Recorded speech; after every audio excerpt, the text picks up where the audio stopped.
tuning in. Well, good. Microphone on, yes. What a, what a plonker. Good evening. Welcome. Thank you for tuning in to this riveting and fascinating show. My name's right in front of me, so I won't bother repeating it. But for those of you who are not necessarily aware of what the chosen topic is tonight, the theme that we have selected is affordability, which is a very controversial and contentious matter. And I rather suspect that there are an awful lot of people who would want to argue here and throughout the country that the proposed rate rises that many councils are actually discussing with communities at the moment. A number of you, I imagine, would want to argue that those rate rises are not affordable, or even if you think they might arguably be affordable, that they're not welcome. So, what do we do? First of all, I suppose we need to have a conversation about what is affordability and what level of services people want or regard as necessary, and, if you like, what they are prepared to pay for them. What, if you like, the other thing that might be worth talking about would be the relationship between rates and what you get for them and the cost of other services, and indeed the amount of money you pay central government in taxes. Those are things that may come up or crop up by way of questions from you.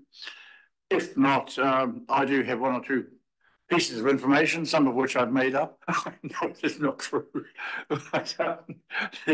No, it isn't true, I promise you, hand on heart. But so we will share those with you through the evening, the hour or so that we have together. But talking about commercial affordability and ways to make things more affordable, there are opportunities. Do we make new and perhaps more lucrative investments? Are there commercial opportunities that we could explore? Partnerships? Transformation is about affordability. One of the cornerstones of actually undergoing this process or commencing this process and concluding it was to actually ensure that we did live within our means and live within your means, and therefore ensure that that things were more affordable. Also looking at savings, maybe not doing things or postponing things.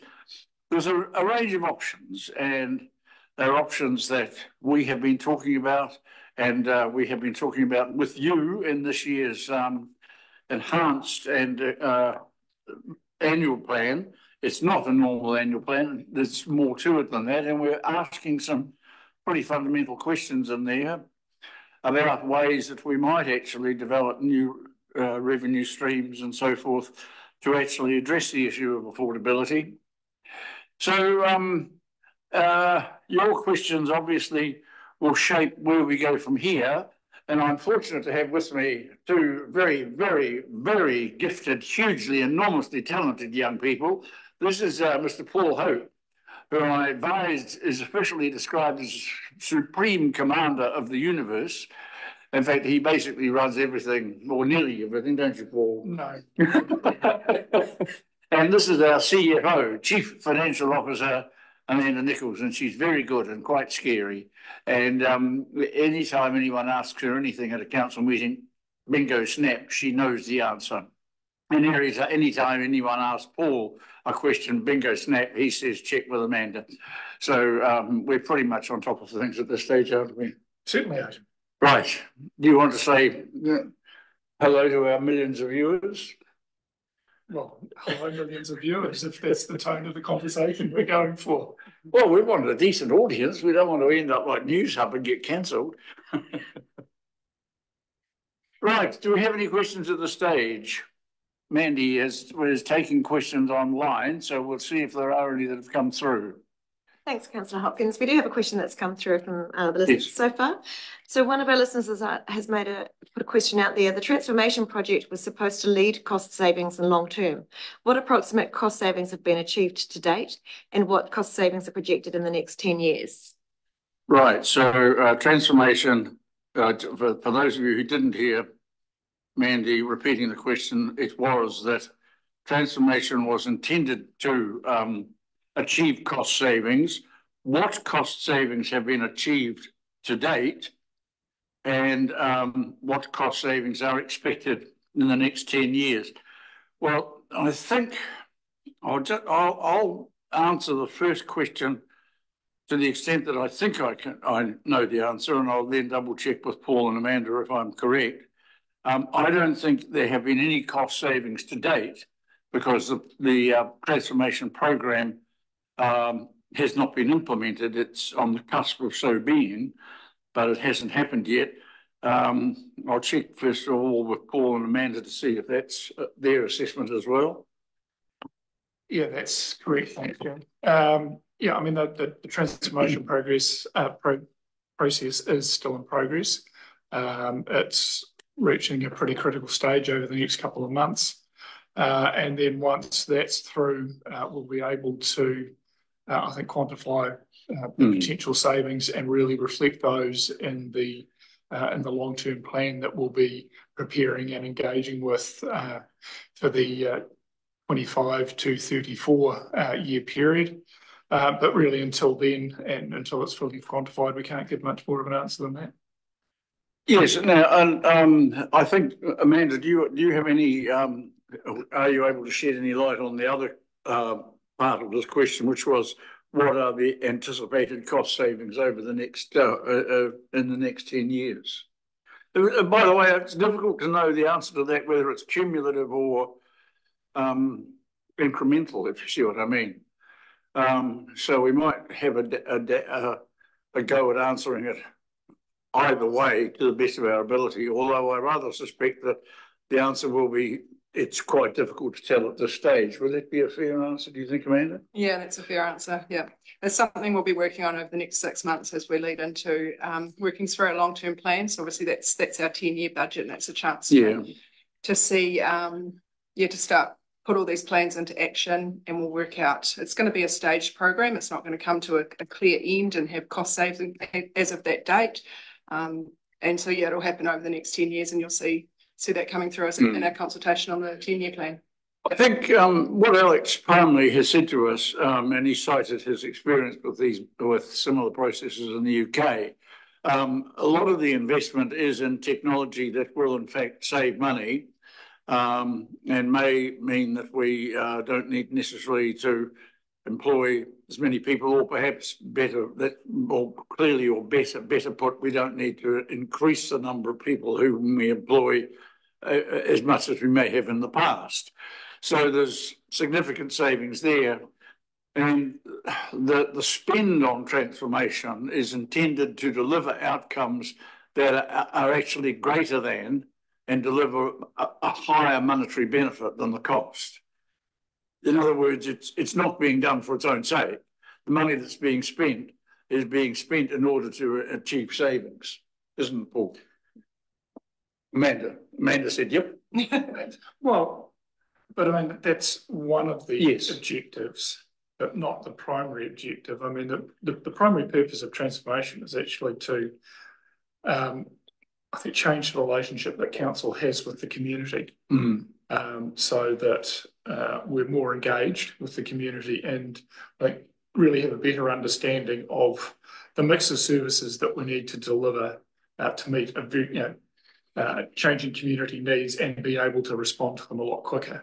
And I think in doing that, that will generate savings that will help with the rates requirement over that 10-year period. But I think there are really quite exciting things like people being able to do an awful lot of stuff online without coming in. They can work from home, get solutions, make applications. Now, that doesn't mean that the traditional ways of dealing with us would disappear.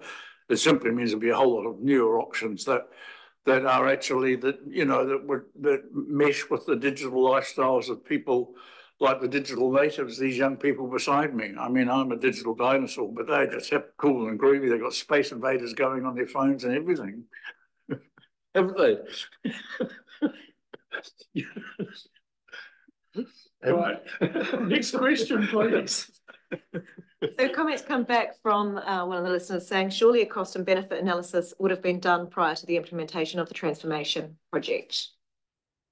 I think the answer is yes, and we've explained what that is, but the notion that it could be that it would be possible to put an absolutely precise dollar figure on the benefit in advance of it being implemented, especially when the processes and technologies and changes in process were themselves still in the process of being developed and worked through. I think it's not quite the same as a cost benefit analysis with a very particular project and a very specific and particular thing, is it, Paul? I think that's a fair distinction to draw, isn't it? Yeah, a very clear distinction. I mean, it's traditional cost benefit analysis. Yeah, it's very much a defined project with lots of a limited number of variables and information that you could quantify to a reasonable level. Whereas this is really completely changing not only the organisation but how we undertake tasks. So there's an awful lot of moving parts, but we certainly wouldn't be undertaking it unless we thought there was sound financial and as well as all of the other benefits we're hoping for. Yeah. Anything you want to add, Amanda? Yeah, I guess just how I mentioned before, there's no specific end date as well. So like, as you'll see a new process come through in the next few months, and then another one like in a year and that sort of thing. So there's no concrete end date to be able to measure the cost and benefit as well. So it's a whole range of projects. Well, some big changes are actually on the horizon right now, and the changes that will actually see the way council relates to people and the way people relate to the council. They will see and be aware of really some new options and new opportunities. And I'm not just making that up, folks. No. I'm not. Do we have any more questions, Amanda? Mandy? No, we don't have any other questions right now. So right. Perhaps to talk a little bit more about what you raised earlier. Well, I suppose, I guess the question, well, one of the things that might be worthwhile talking a wee bit about is the relative cost of rates compared with other services.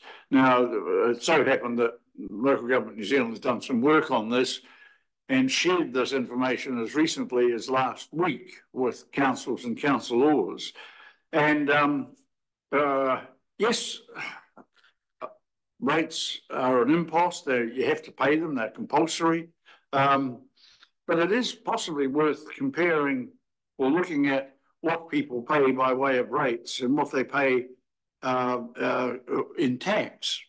Now, for the sake of argument, Infometrics, who's done this work for Local Government New Zealand, Infometrics estimates that an average Kiwi, well, an average Kiwi household pays around $2,900 a year in rates, but they pay $37,000 a year in tax. That's income tax and GST. Now, there has already been some debate about this, and the Infometrics, Brad Olson from Infometrics does acknowledge that it's a fairly, that he's used some simple metrics and he hasn't included all the possibilities and variables that might have an impact on people paying taxes.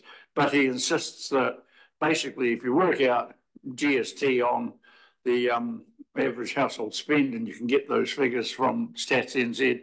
So if you work out the GST impost on that plus income tax on a wage, then you can come up with that figure. And it does clearly demonstrate that people pay a lot more in tax than they do in rates. I guess the difference is you never see the tax you pay, in the sense that it's disappeared before the money's gone into your bank account. Whereas you get the rates bill and you have to find the cash to pay it. But the other thing that is also interesting is if rates cost a household $2,900 on average, or the average Kiwi household, if that's the rates bill per annum, electricity bill per annum, and this is using I think a CanStar Blue calculation, the electricity bill for the average Kiwi home is $2,362 a year. And insurance, to insure your house, standard house insurance would be around 3,700, something like that. It will vary depending on the centre, but again, it's quite a substantial amount of money. So it doesn't make it any easier for people to pay all the bills. In fact, the more they each go up, the more difficult it is, or the greater difficulty people may find in terms of actually paying for all of them. But it does actually put in context and give you some comparisons or some ability to compare your rates bills with your tax bill, with your electricity bill, your insurance bill, and so forth. I quite like page 14, 15 of our annual plan. Hold it up, Amanda, hold it up. Can we zoom in on that? It's got a breakdown. So if you wanted to see, like thinking average, he's compared the electricity insurance versus average rates of 2,900. And then this shows like everything you get for your rates. So compared to your electricity bill, you get a lot. We'll go through it. Well, we have what, over 7,000 kilometres of roads in this district, which is quite a lot to cover over ratepayer base of 14,000. And then the water services, there's a breakdown. Reserves, footpaths, libraries, aquatic centre. So your rates bill, museum, gallery covers a lot. Yes, it does. It does. As I remember Leanne Dalzell, who was Mayor of Christchurch at the time, saying at a conference some years ago that local government has delivers a lot more to people every day than central government, and that in fact, you wake up in the morning, you turn on the tap, you get some water, you plug the jug in. Yes. Electricity is now a separate entity, but almost all the local power lines and electricity companies not so long ago were council owned, and I think nationwide one or two still are. But you have a shower, use the loo, walk along the footpath, drive.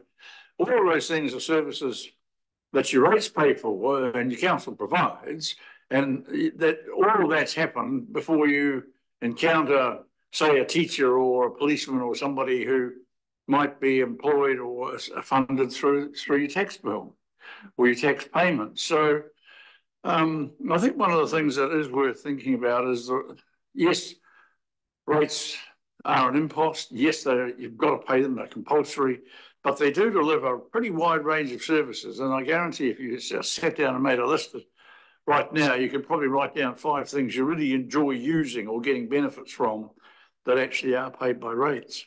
And the funny thing is, people say rates aren't affordable, get them down. And then we say, well, hang on, why don't we stop doing this or do this or that? Almost invariably, the pushback about that is as great, if not greater, than the debate about the rates themselves. And when we do, from time to time, propose alternative ways of raising money, there's a lot of pushback there as well. Oh, we have a question, I think. Yes. Thanks, Councillor Hopkins. We have a few questions that have come through, just relating to what you're talking about right now. One of the questions that's come through is rates versus tax. The government pays money to council projects. When was the last time that you funded a government project? Well, I'll let Paul answer this in more detail, but basically we do it every day of every week of every month of the year, and we do it with roading because it's a shared cost. We get some money from Transit New Zealand, or Whakakotahi, or what are they, NZTA now, I think. We get maintenance money from them. But we also rate and pay for maintenance and improvements on the roads ourselves. So we are paying for government projects every day of every week of every month. And right now, it looks as though if we're going to replace the Kakanui Bridge, we'll actually spend a lot more on that than the government. They'll give us some money for it, but in our view, not quite enough, and certainly not enough to make it 2 lanes. Is that a fair and reasonable? Yeah, it certainly is. And yeah, I mean, the level of support that councils actually receive on a regular basis from the government is really quite limited. As Jim said, yeah, we do receive the funding from NZTA in relation to the roads, but that is the only regular source of funding that we receive. All the rest of all the rest of the funding we receive is highly contested. And takes a great deal of effort to actually secure any of it. So yeah, in the plan we have got quite a significant line of government funding, but a significant part of that is funding that has been secured for the forest and gallery upgrade, and that took many years to secure that. And requires a significant amount of work, and will still require council input both into the project, but probably more importantly into the ongoing funding of the operational costs of these facilities. So yeah, we do receive some funding, but most of it actually has very little impact on the rates that you're charged. In terms of, I suppose, council subsidising the government, I think the 2 numbers we talked about in terms of the amount of funds that the Crown collects from the community versus council means it really isn't possible for councils to contribute to direct government projects. So, and it's worth remembering the government buildings, you can't rate them. They don't. If the government's got a property, they get let off the hook. They don't have to pay rates. Schools don't. Now schools do have charges, paying charges for toilets and things like that. But there's a whole lot of Crown stuff that is, part of the district, but unlike other people who get a rates bill, the government doesn't, do they? No, they don't. And it's also some other notable entities don't pay rates either. So yeah, it is well, there's a church and state separation, but there's a hugely complex system. Well, there's a long-standing historical principle there. I don't intend to defend it, or I probably couldn't anyway, being a child of the vicarage. But I mean, it goes back hundreds of years, that one. Render unto Caesar the things that are Caesar's, and unto God the things that are God's. I think I seem to recall somebody saying that at some point. Former Minister of Local Government or something. Next question, Mandy. Yes. Thank you. We do have a few more questions that have come through, and one on transformation that I'll come back to. But one of the questions that's come through is, council has stated it has $1.2 billion worth of assets. How much of that can realistically be put up by council as collateral against council's lending? 1.2 billion in assets. How much can what? How much of that can realistically be put up by council as collateral against council's lending? I'll put up as collateral. I might, that's, I'll get Amanda and Paul to deal with that one. I'm not kicking for touch, but I'd prefer that they gave you a more precise and expert answer. You good to go? Well, I'll start. Amanda can finish. No, I mean, that's, yeah, we do have a very significant value of assets that we need to look after on behalf of the community. But most of those assets, can't be sold. So the largest asset is the roading network. The next largest are the 3 waters, and clearly they can't be sold, so aren't effective security for a loan. Councils are unusual. We don't actually use assets as security. What is the security that we provide is our ability to rate, so effectively tax the communities, and that's the security that is very much like the government, and why we can borrow at rates that are almost as good as the government rates. In terms of, we were asked a question earlier today about, what percentage of the assets could actually be sold as, to sort of try and reduce debt. And it's actually a very, very small percentage. It really gets down to sort of some plant and equipment, because most of the land and the buildings that we own do have various restrictions on them that mean that they can't really be sold in the open market. So it is a very small piece of the assets that could be used, but it is not something we use as security because we've got other ways of securing our debt and securing good interest rates because of it. So I think it's, to simplify that, we don't have to put up buildings and land and so on as collateral because lenders are happy to say this entity, the council, any council, like the government, can require people to pay it money. And that is sufficient security or collateral to persuade them to lend us money. I think yes. That was a brilliant explanation, Paul, may I say. Thanks, Jim. These young people are so good. Thank you for that. So we've got another question. Is the ratepayers' equity of 310.2 million part of any collateral that council puts up against the money that council lends to pay for operational or capital expenses? Just repeat that one. So is the ratepayers' equity of 310.2 million part of any of the collateral that council puts up against the money council lends to pay for operational or capital expenses? Well, I think the answer to that, again, given based on what Paul said, is no. But do you want to take it? Yeah. It really depends how far you want to get into the accounting weeds, which I assume is not terribly far at all. Before 1989, so that was really the last big local government reforms, councils only used to essentially keep track of the cash they had in the bank, and that was it. They didn't record the value of their assets. They didn't really know how much they owned and what value had.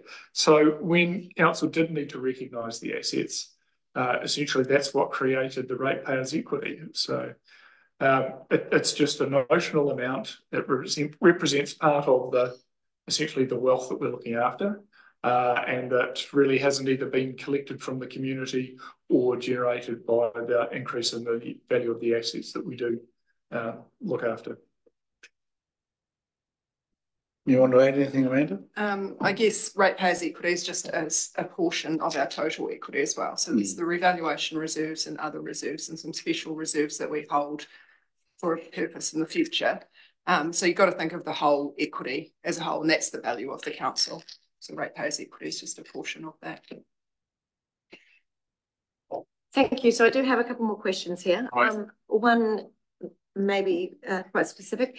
Are the gain of 97.4 million during the financial year of 2023 and another 31 million that's projected for the current financial year 24 verified by an external consultant or expert? Oh, again. Gain. Yeah. So we had a revaluation increase of 97 million. So that was the revaluation of all of our roading and bridges infrastructure across the whole district, that whole 7,000 kilometres that we were talking about before. So that takes place every 3 years. Well, we have to revalue one class of assets, don't we? Yeah. And the Auditor General requires us to do that, as I understand it. Is that correct? Accounting standards, it's good practice to do it every few years. So we do roading 1 year. Last year, that was the 97 million. This year, we're budgeting, we'll be revaluing our water, wastewater and stormwater assets and the budget. That's where the 31 million comes from. Could be higher, could be lower, not sure. We have independent valuers that are specialised in those classes of assets. So there's different valuers for roadings and water. They complete the valuations, and then we also have those audited by the Office of the Auditor General that audits our full annual report each year.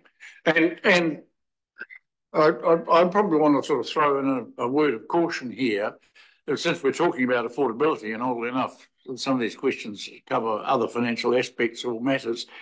But this so-called valuation, it doesn't mean we're 127 million dollars better off.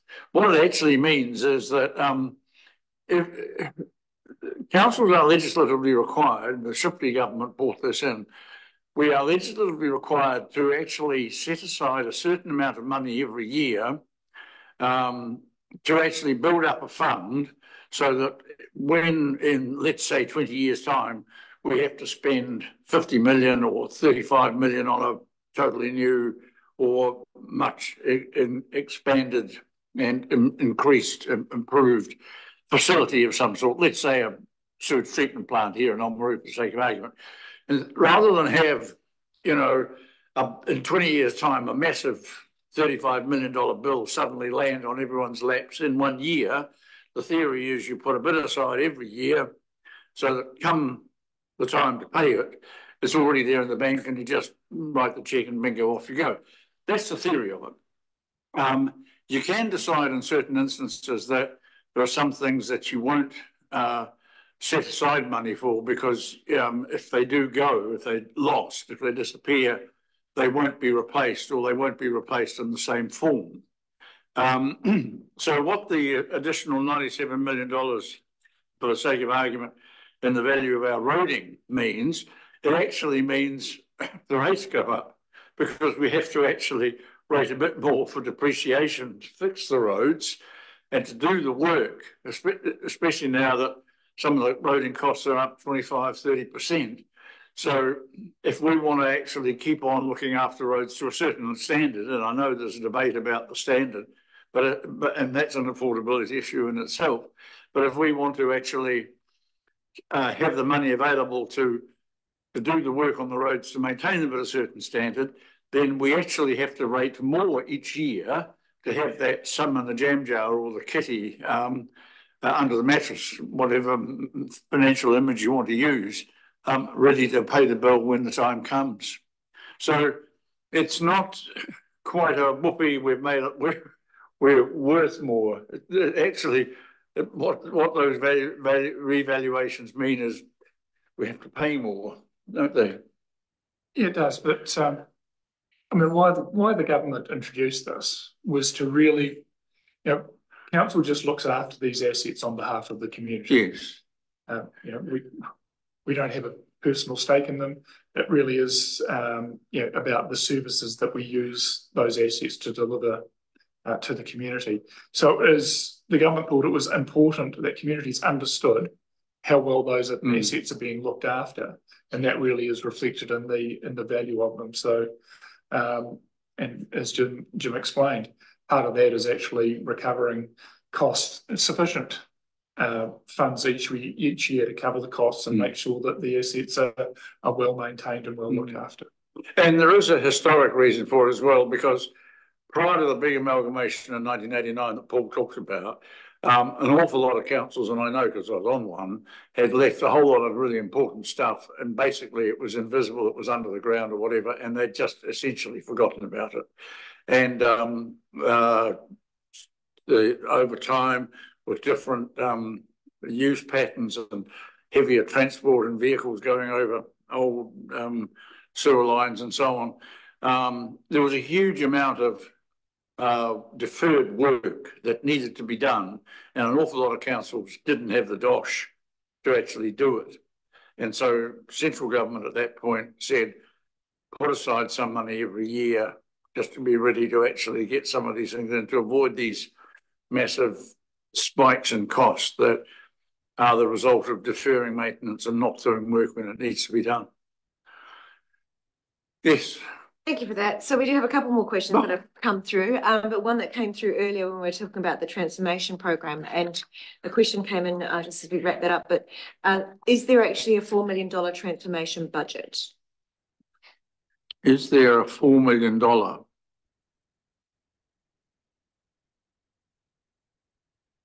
Right. My recollection is there is, but I'll double check with Paul and Amanda. They are the bean counters, and every bean is very scrupulously counted. Who wants to take it? Yeah, I do believe that's about the approximate figure that was agreed to fund transformation over about a 3-year period. But I do, one thing I would stress here, and I know there's been debate about consultants and so on, a lot of that money is to buy new kit to actually enable processes and engagements with the council to be quicker, smarter and more accessible without going through all the tedium of paperwork and so on that has historically been the case. So there's quite a big IT share of that spend that is intended to deliver better, faster, cheaper, more user-friendly outcomes for people. And we've got people here, we've got a wonderful crew of IT people, high-tech gurus, geniuses in their own right. NASA's been trying to hire them for months and years, and we've only just managed to keep them here with promises of extra rations and rainbow confectionery. It's the only thing that's meant they haven't left. Right, thank you. Moving right along. Back to the discussion before on the depreciation. We've got a question that's come through. Is the depreciation reserve used for council's 100% owned contractor, Whitestone Contracting's equipment? No, but I'll get Paul to explain.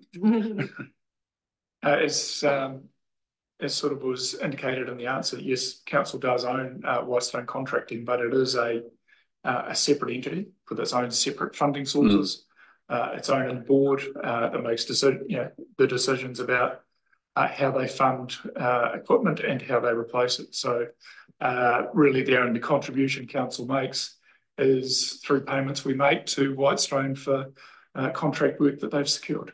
Yeah, and they've got to win the contract and got to be the best contractor to get the job. You will see in the annual report, we report our parent, like the financials of Waitaki District Council on its own, and then there's the group accounts. So our reserves are just solely depreciation reserves solely for Waitaki District Council, but the whole group includes Whitestone Contracting. So the depreciation reserves for the whole group includes council and Whitestone Contracting and all the other CCOs that we own. But so Whitestone, mentioned in the annual report. But Whitestone's share of depreciation comes out of Whitestone. That's their own separate accounts. They don't get any money from us for the depreciation of their kits. Thank you for that. So I've got one other question that's come through about transformation. They said transformation, good answer, but when is it going to end? I.e., when will it actually be implemented? Well, very briefly, implementation is, and I know it's taken a while. But clearly, first of all, I like the way Alex has done this. He's engaged with the staff. He's let people be involved with how they want to change, identify what they want to change, and how they think best it could change.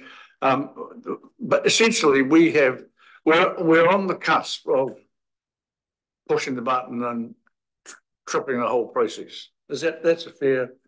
It's going to be a long process. Yes, it will be, but it's about to start. Yeah. What I'm trying to make. We've talked about the degree of changes across the organisation. Obviously, you don't want to change all systems on day one. No.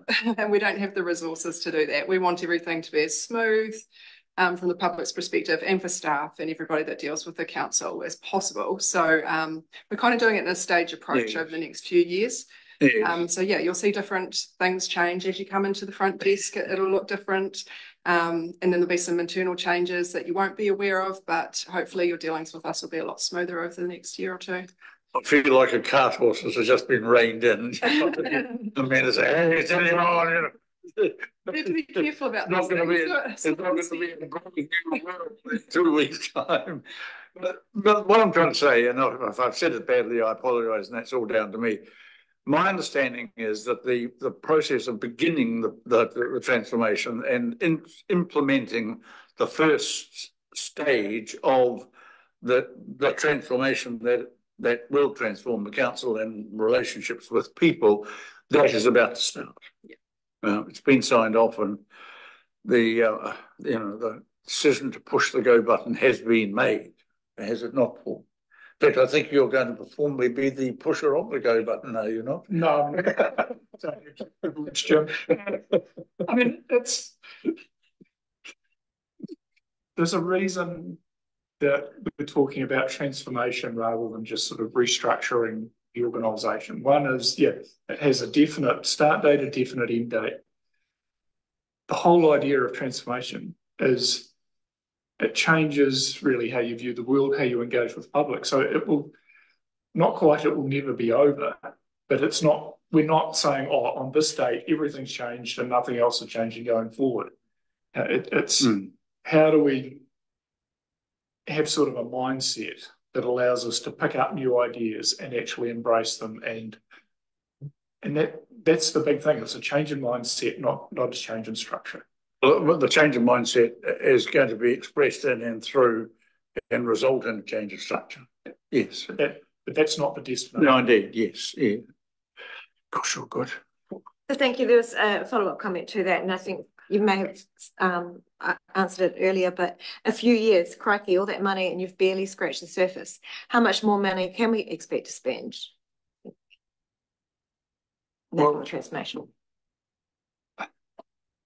Not a lot, I would have thought. I mean, most of it's been spent, I think. Is it not? Yeah, well, it's the cost to do the groundwork. You want to do it right. So it's getting the answers, working out where we were at. You know, we've broken up into a lot of different streams. There's a lot of projects to this transformation. It's not just one or two things. It's across the board.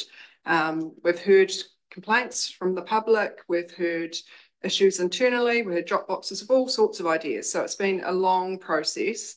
And then trying to work out what's the best fit for us going forward, like what's the answer to all these problems.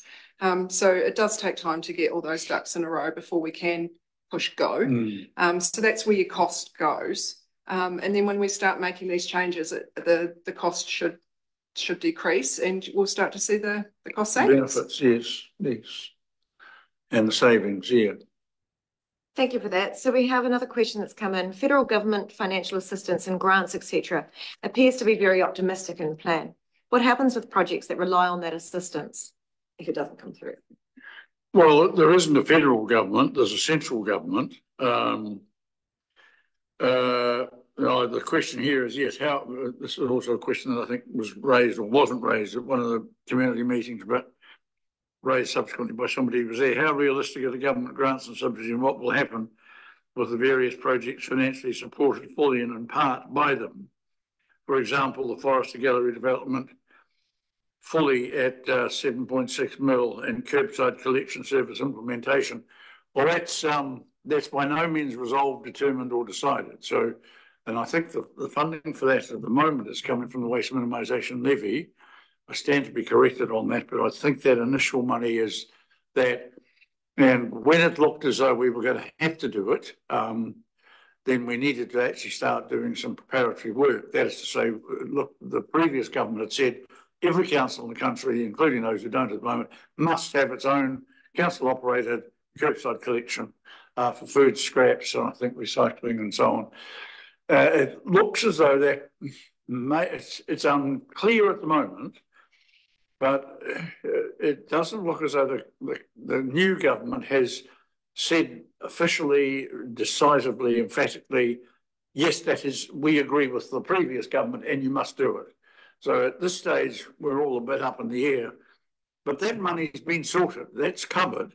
And you heard Paul say before, the 6 million for the gallery, was it? That's been agreed. I'm not sure it's sitting in a bank account at the moment, but there is a fund from which that money has been provided, and we are assured of it. It will not be withdrawn. If the project doesn't eventuate. Pardon? If the project doesn't eventuate, yes. then it won't happen. Then we'll give the money back to them. Our best guess at the moment. Correct. But I mean, at this stage, we're I think they're finalising the exterior design of that building right now. Some of us are waiting with bated breath to see what it might be. I mean, the simplest answer is council doesn't commit to the project until the funding is fully secured. Yes. So if there's any doubt about getting Crown funding, the project doesn't go ahead, doesn't start. Yeah. Even if we're a long way through the planning progress, and sometimes we even have the designs ready and everything ready to go like that. But until it's secured, we don't say go. So the simplest way of summarising the question is everything that's been promised is safe and secure. It is almost certain that the government has, by virtue of the fact that they're turning off financial taps and reining in spending, their own spending, there may not be quite as much money in the future for projects. So we either don't do as many, or we actually just make a much better case and carry the day on that basis, but the future might be a little less well remunerated than the present and the past, but the present and the past grants and funding are secure. Thank you for that. So we have another question here. Does the council's financial department have any say or influence on the economic impact of a new district plan? Does the council's finance department? No, not specifically. The district plans are done under the Resource Management Act, not under, if you like, general legislation. There's a very precise and confined series of considerations, priorities, issues, matters that need to be addressed. They are all in the Resource Management Act, along with national policy statements, which are things that the government puts out on the coastal margins, highly productive lands, urban densities, and so on. Now, the government produces these, and they say that councils must give effect to them. Now, give effect means make it happen, do as you're told. That's as simple as that. And the other thing is the same applies to regional council policy statements. And the previous government also said, I think it was the previous government, I'm pretty sure it was, also said that councils like ours have to give effect to those regional policy statements. So there's 3 layers of rules that the district plan has to consider and include in some respect. Where the financial analysis comes in, and will come in before the plan is notified, or more precisely before the conditions and cost allocations and so on are actually determined. If you are going to put something in a plan, you have to do, the RMA, Resource Management Act, says you must do a Section 32 analysis.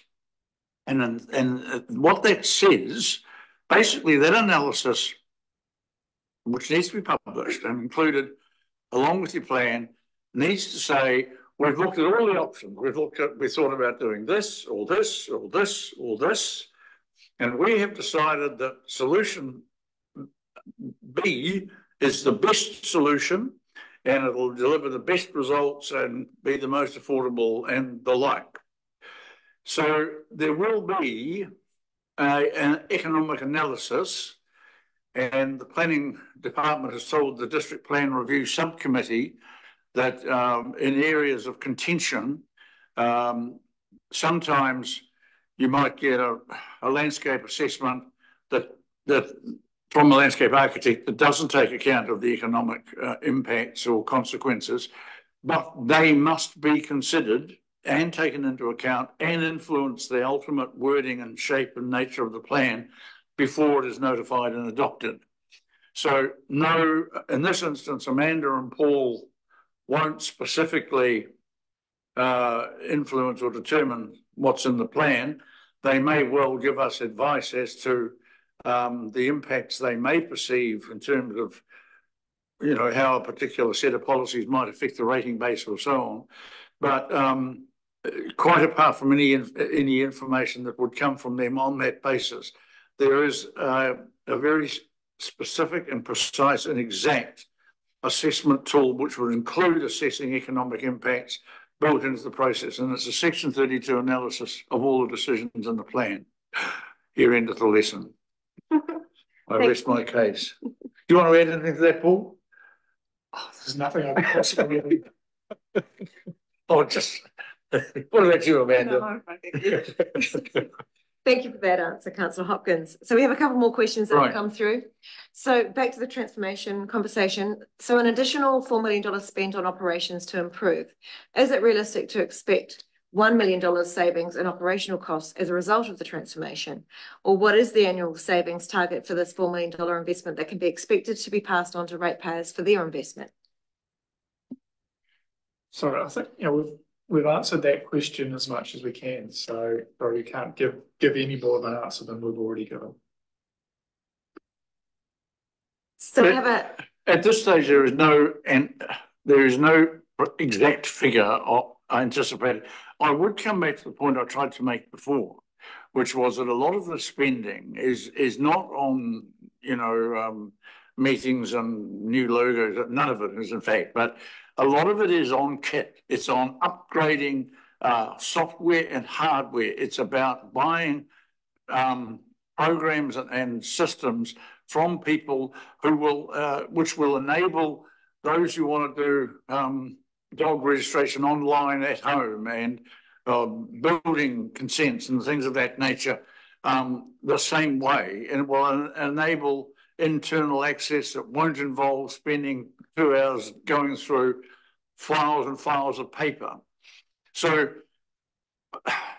it's important to understand that those things are going to generate significant savings in terms of time and cost, and need to have additional people doing things inside the building. But it simply isn't possible yet to put a dollar figure on that. Yeah, I think you'll see more of that coming through in the 10-year budgets as we start to see the efficiencies come through.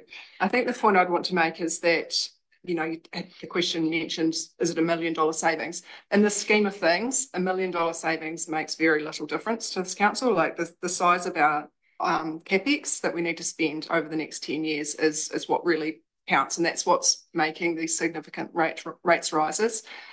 So like it's the increase in your infrastructure, your water, your roading, which mentioned the Kakinoi Bridge before. Bridges gone up 38%. Cost increases. Everyone across the board, everyone in the community has experienced cost increases, and it's something that we're really struggling with here. And it's mainly in infrastructure, the cost of infrastructure, that is really affecting our budgets. That's where we need to borrow. That's where we need to increase our rates. So although we're going to be more efficient, and you'll see that in your dealings with us, we're hoping for a decrease in our operating costs and staffing costs, but we're really going to have to try and make ends meet in the capex space. You might want to tell people we've got can you just refresh my memory? What at the moment are we looking at over the 10 years for capital expenditure? CapEx, by the way, is just short for capital expenditure, the money we have to spend to do new things or improve existing things. Yeah, so we need to borrow over 400 million over the next 10 years. That's where we're looking at the moment. So that's massive from a council that only a few years ago had no debt. So this is what we're grappling with. It's the cost of these significant assets. And yeah, we can make cuts operationally, but $1 million here or there does not really impact your rates bill.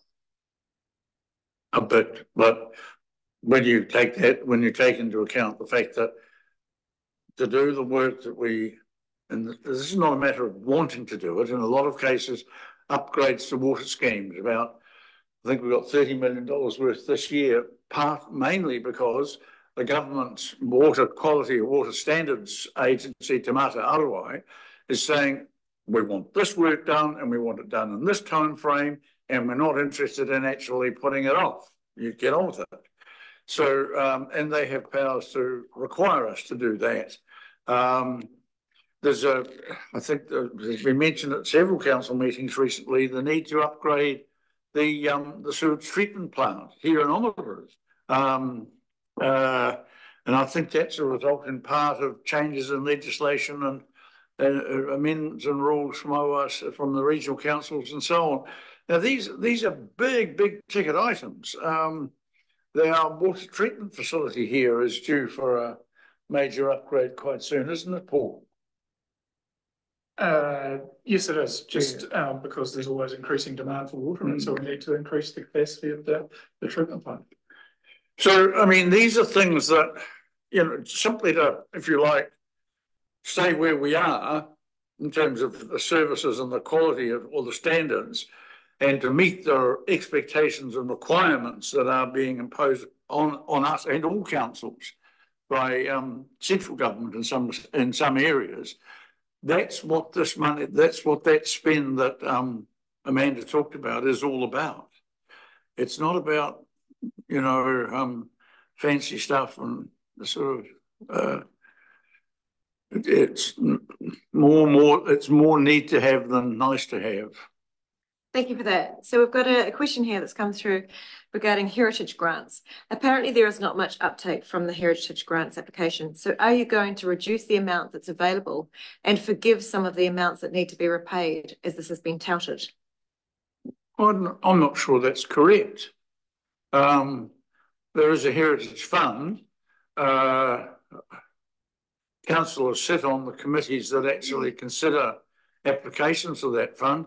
I'm pretty sure that that fund at the moment has been fully subscribed for the current financial year, and that there's all of the money that was in that fund, and I think it's 150,000. I think, stand to be corrected on that matter, but it was 50 and I think it's gone up. But I'm 90% certain that that's all been allocated to different projects and to different people. So quite where the presumption comes from that there's not a lot of interest in it, I'm not sure, but I don't think it's the case. But what's your understanding, Paul? I'd agree. My understanding is that pretty much all of our grant funds are oversubscribed every time there's an application window, and I don't believe that one's any different. Thank you. So we have one more question that's here at the moment. So councillors elected, shouldn't ratepayers just let the councillors do their job and trust them for the period that they are elected for, and just let them get on with doing their job? Well, yes. No, no, you're perfectly entitled to hold us to account. And I think any elected member expects to be told off if they've done things that people don't like. They expect to be told off in a polite and civilised and courteous manner, rather than some of the vile, anonymous, cowardly stuff that goes online, more perhaps to politicians in Parliament than to us. But, you know, that's just the coward's corner stuff and I have no time for it. But one thing that does frustrate me, and I think it's actually led to cynicism and disillusion in the community, the 2002 Local Government Act has all sorts of requirements about consultation, and you have to talk to people about this, and you have to talk to people about that, and you have to do it in a certain way, and you have to do it for a certain time, and you have to put an ad in this medium or make publicity available in that forum or whatever. And frankly, I think the consequence of that is people have actually almost been over-consulted, and we are obliged to ask questions about so many things, and a lot of people, I think, are just saying, stop it. We don't, there is some cynicism about whether councils listen. We do listen, but the difficulty that consultation, or the expectation that consultation brings, is you are consulting, we expect you to listen, and what we mean by that is we expect you to agree with us. And sometimes councils don't, and sometimes a minority view might be actually more persuasive or have greater weight or be better thought through. I mean, you know, 100 people saying, I don't like something, might not be quite as good as one person saying, I think this was a good idea, and here are 10 well thought out reasons why I agree with that, or why I come to that view. But I personally would like us to have more freedom in terms of how we consult and in terms of what we consult on. But again, I'm afraid at the moment the legislation does prescribe very clearly what we have to do. One of the things, not this year because Parliament's actually given us a break, but every year when we do an annual plan, first of all, we have to produce something like this. We have to have online engagements on. Well, if there's, certainly if there's any big ticket items, we need to do that. But the other frustrating thing is that the Auditor General sends auditors in, and they go through everything, And there've been times in the past when they will even say, "Oh, we don't think that headlines are right. You think you should change the words." And I mean, we pay them north of 200,000, don't we, Paul? Yes, we do. And they can be extremely picky and extremely pedantic, and they can have a huge influence on these documents and insist that this must go in and that must go in, and you have to explain all of that. All of which, in a lot of cases, just makes people's eyes glaze over, and they just think, "That's it. I'm not interested in that. It's too much like wading through treacle." But again, that's how it's done now, and that's how we have to do it. So, in answer to your question, yes, if you want to get us elected and then 3 years later decide that you're not happy with what we've done and kick us out, go for it. But along the way, we do have to ask a lot of questions and do have to give people a lot of opportunities to talk to us and tell us what they think. And in many instances, that's exactly what we want to do anyway, just not always in the way it's been set out that we must adhere to. Oh, it's nearly 8 o'clock. Is that when do the caterers come in with the caviar and champagne? I think that must be your household. Perhaps you mean they're not coming?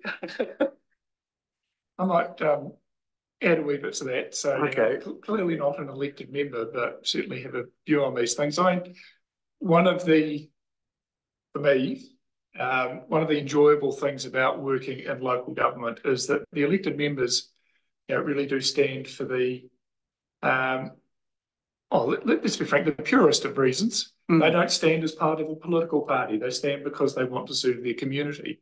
So that means, the political parties produce, a manifesto that has all of the things that they're wanting to achieve. Whereas, someone that stands for a local council probably has a few issues that they're quite passionate about.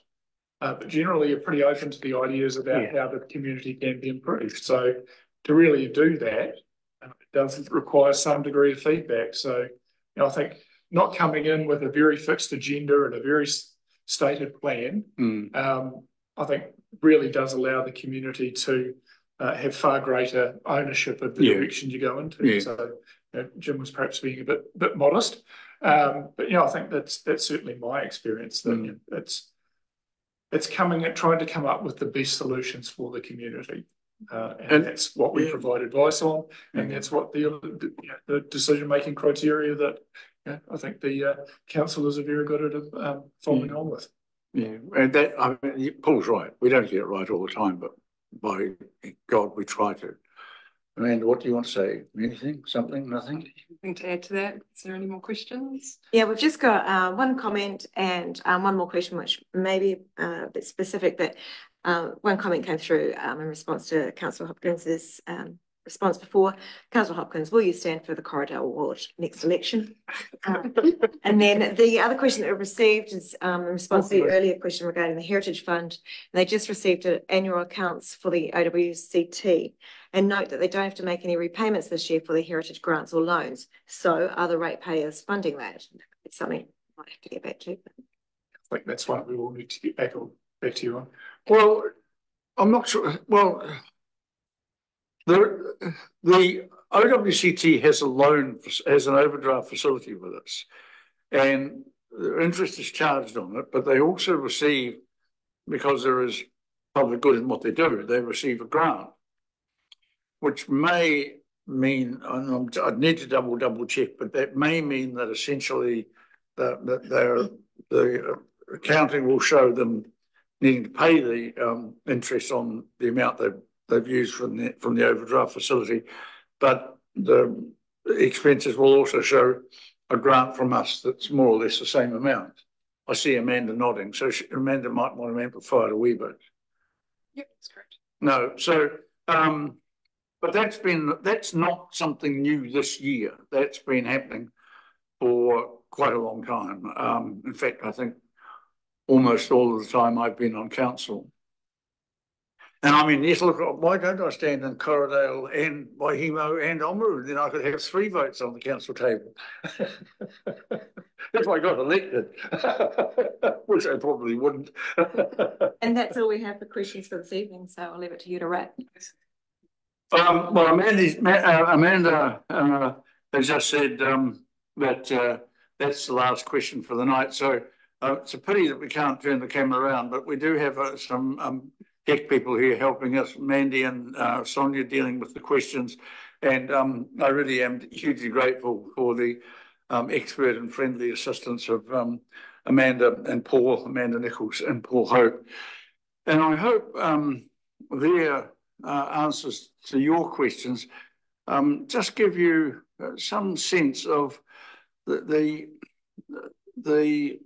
amount of thought and care and effort and attention to detail that officers do provide, because without that thoroughness and without that concern and without that commitment to getting good outcomes that are delivering services people want and maintaining affordability to the extent that we can in times when costs are going far higher than we would like them to.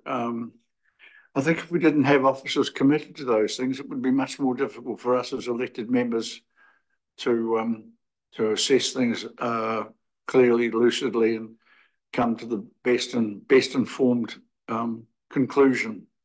So, speaking of conclusions, that concludes this affordability podcast or seminar, or what do we call them? There's some button.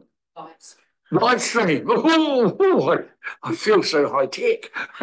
So that's the end of this affordability live stream. Thank you to, I know we've got rating figures pouring in, and apparently this huge audience in continental Africa and parts of Europe, as well as locally here in Waiteki. So to all of you, thank you very much for watching, listening, asking questions. Have a great night, a great year, and a great life.